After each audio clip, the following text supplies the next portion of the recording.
นี่ก็จะเป็นภาษาอังกฤษสำหรับน้องๆชั้นม .4 เนาะมื้อนี้จะเป็นพาร์ท2พวกเราจะเรียนต่อบทที่6 Unit 6 People from the past คือบุคคลที่มาจากต่างประเทศซึ่งบทที่ผ่านมาเราไม่ได้เว้าเกี่ยวกับบทที่1ไปแล้วLesson 1 Prince พานุวงศ์แต่ว่าอิงใส่เนื้อหาของเฮาเนาะยาวเหลือเกินบัดนี้เฮาจะมาต่อภาคที่2คือ Hobby กันในตัวนี้สำหรับ Hobby แม่นหัวข้อของพวกเฮาแม่นใส่เพิ่นใส่ว่าirregular verbs irregular แปลว่าอปกติเนาะ verbs แปลว่าคำกริยาที่อปกติในนี้เนาะเพิ่นจะให้แนะนำเพิ่นจะแนะนำว่า notice the irregular simple past form คือให้สังเกตในรูปแบบที่เป็น past form เนาะจะเป็นที่มีลักษณะเปลี่ยนไปเพิ่นจะบอกให้สังเกตเท่านั้นสำหรับตัดตารางเนาะอาจารย์ฮู้ว่าเพิ่นเป็นหยังเพิ่นจึงใส่ลูกศรอันนี้เนาะจริงๆก็บ่จำเป็นใส่ก็ได้เฮาเพียงเขียนแต่ว่าpresent form to past form ให้นักเรียนรู้ก็พอเฮามาเบิ่งเนาะคำว่า irregular ก็คืออปกตินี่มันอปกติแนวใดถ้าว่าปกติน้องมีความหมายว่ามันจะลงท้ายด้วยed เป็น past form หรือว่า past participle จะลงท้ายด้วย ed แต่ว่าในนี้รูปแบบเนาะจะเปลี่ยนไปในนี้เพิ่นจะแนะนำตั้งแต่ past form เท่านั้นเนาะจะบ่แม่นรูปแบบของ past participle หรือว่า verb 2-3ของเฮาเบิ่งเนาะมีคำศัพท์หยังแหน่ในนี้ก็มีคำว่า sleep แปลว่านอนเป็น slept เนาะตอนนี้เปลี่ยนไป get up ก็คือตื่นนอน got up เวลาเปลี่ยนรูปจะเป็น got up read เวลาเฮาเปลี่ยนรูปเป็น past form จะเป็นรูปแบบอ่านว่า read เนาะเขียนคือกันเนาะแต่ว่าอ่านออกเสียงต่างกันอ่านว่า read โอเคออกเสียงเดียวกับสีแดง eat ate เนาะกินก็จะเป็น eat and ate saw คือ see คือเห็นเนาะsaw ก็เห็นคือกัน buy bought แปลว่าซื้อเนาะ buy and bought the next one drink became drankเนาะแปลว่าดื่ม have had แปลว่ามีเนาะ had ก็คือมีคือกันแต่เป็นรูปแบบ past form meet mate ก็คือพบปะหรือว่าประชุมก็ได้ go went เนาะไป come came มาแล้วสุดท้ายก็แม่น felt โอเคบัดนี้เพิ่นในจะไปไว้นิดนึงเนาะบัดนี้เฮามาเบิ่งในข้อ example เพิ่นจะเป็นประโยคตัวอย่างว่า I slept late on Saturday I slept late on Saturday วันเสาร์เนาะค่อยไปนอนช้า I got up at 10 read the newspaper and ate breakfast I got up at 10 ก็คือค่อยตื่นนอนช้าค่อยค่อยเข้านอนช้าค่อยตื่นนอนเวลา 10 โมงอ่านหนังสือพิมพ์แล้วก็กินข้าวเช้ากินอาหารเช้านี่จะใส่คำว่า had ก็ได้นะคำว่า ate แล้วก็ใส่คำว่า had ก็ได้ We saw a film พวกเราไปเบิ่งหนัง We bought popcorn นะพวกเราได้ซื้อpopcorn drank and water แล้วก็ดื่มน้ำเนาะ and drank some water แล้วก็ดื่มน้ำ and had a lot of fun แล้วก็มีความม่วนซื่นหลายคำศัพท์ประโยคต่อไปแม่น I met คือค่อยได้พบ a friend and at the park เนาะค่อยได้พบเพื่อนอยู่ที่สวนสาธารณะand went jogging ก็คือการไปแล่นแบบเบาๆเนาะแล้วก็ได้ไปแล่นjogging นำกัน then I came home and felt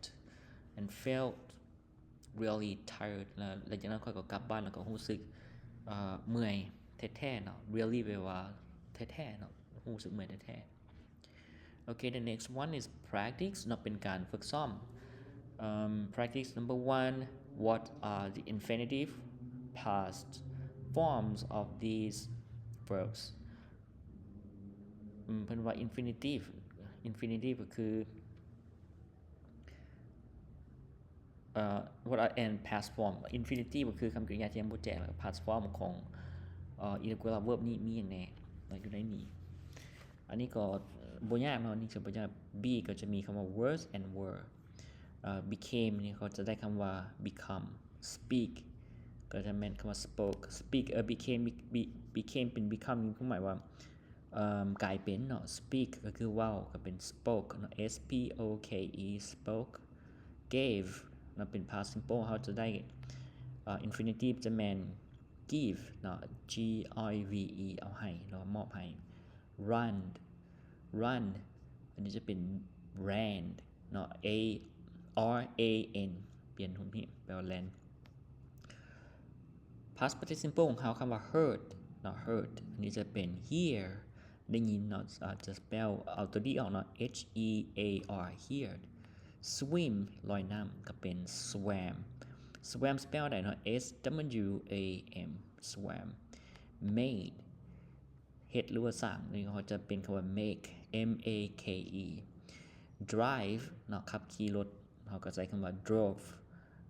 drove นี่แล้วก็สุดท้ายนะ lost อันนี้ก็เป็น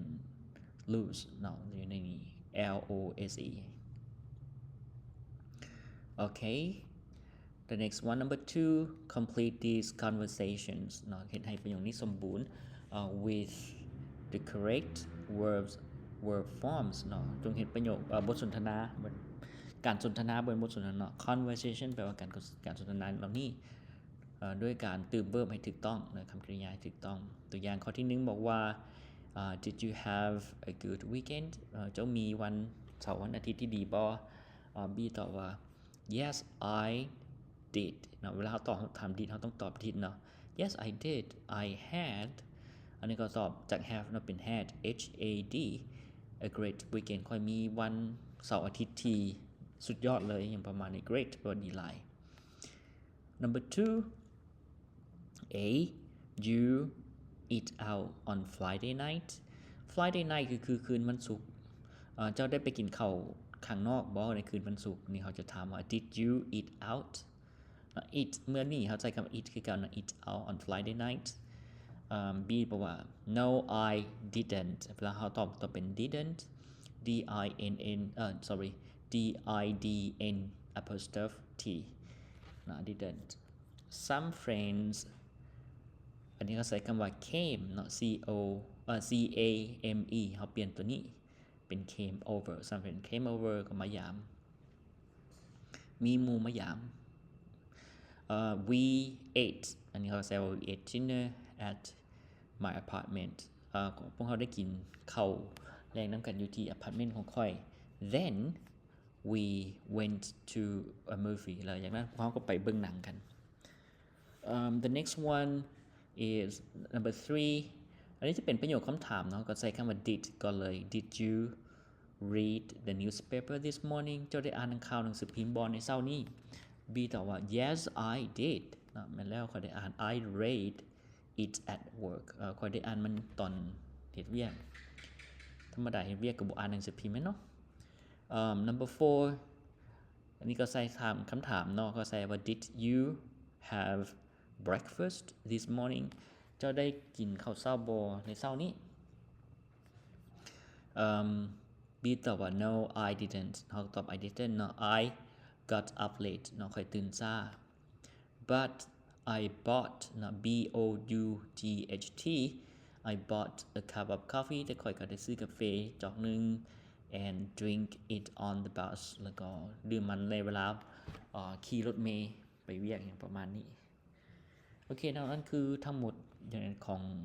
บนยังทั้งหมดของกิจกรรมตัวนี้บัดนี้เฮามาเบิ่งในกิจกรรมที่5ของพวกเขาจะเป็น read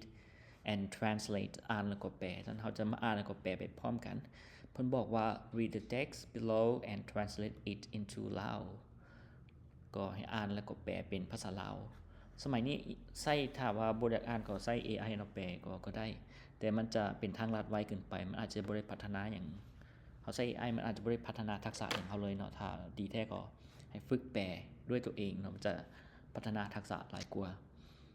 Prince สุพรรณวงศ์ part 1 เนาะเกี่ยวกับท่านสุพรรณวงศ์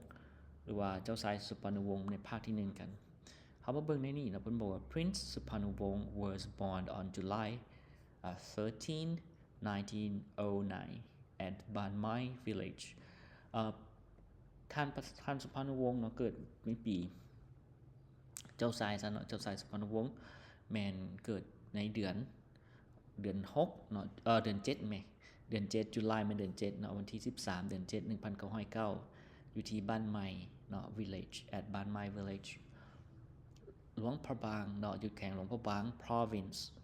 เป็นแขวง he was the son of prince บุญก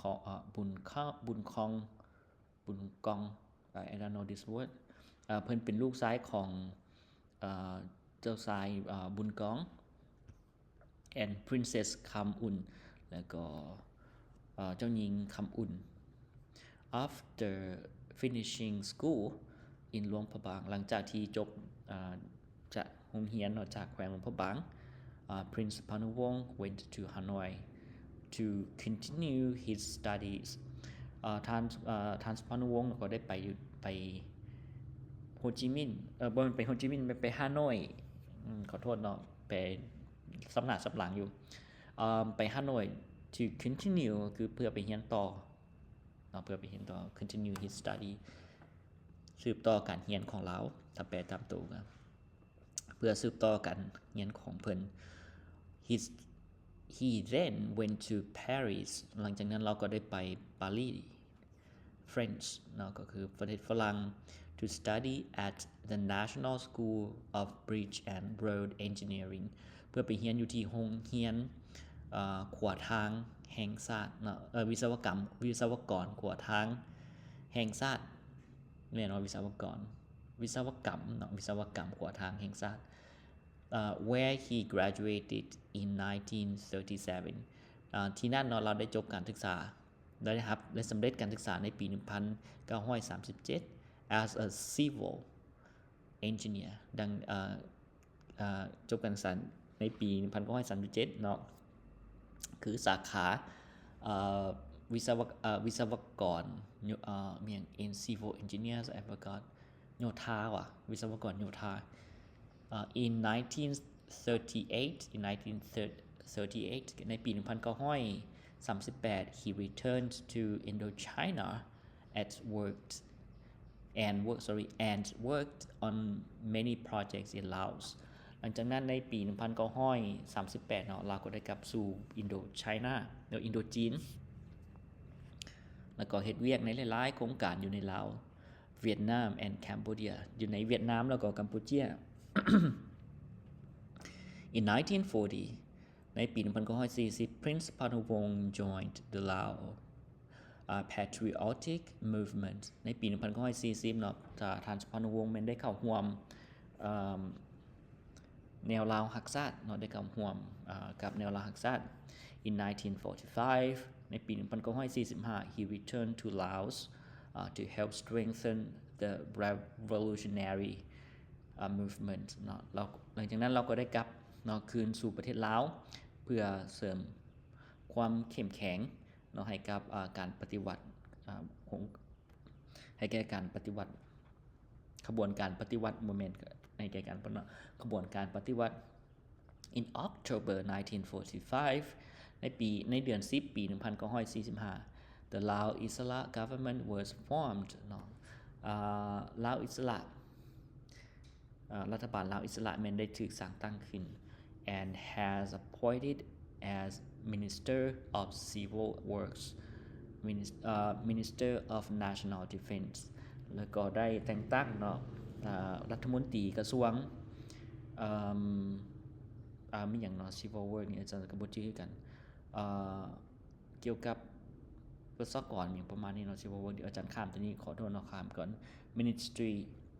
of National Defense เนาะกระทรวงป้องกันประเทศเนี่ย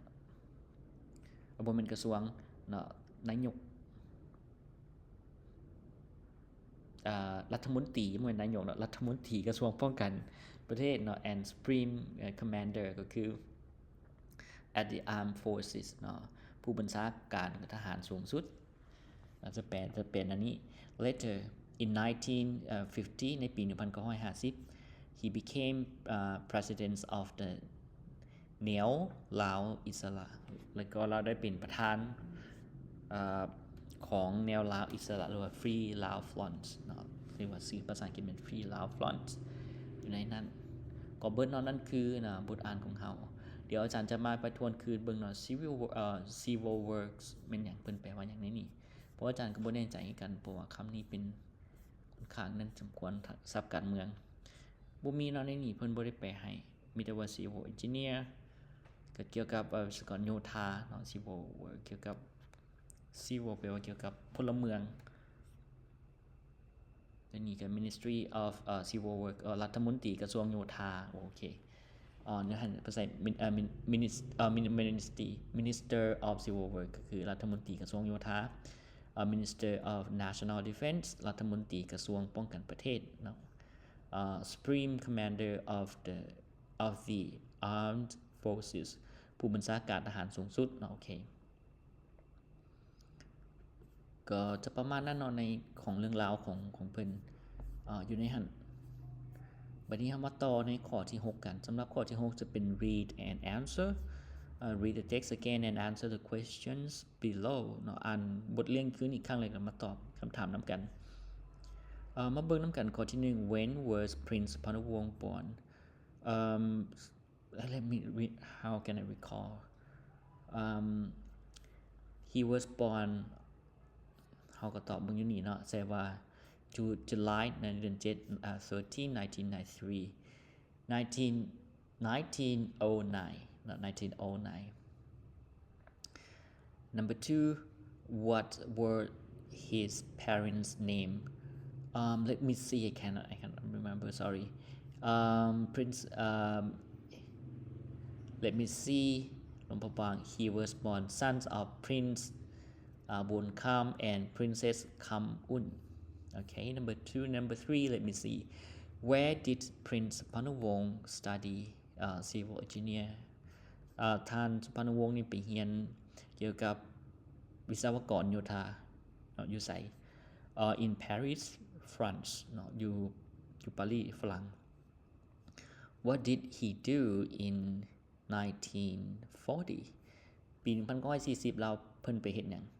ก็บอกว่า Prince Panawong joined the Lao Patriotic Movement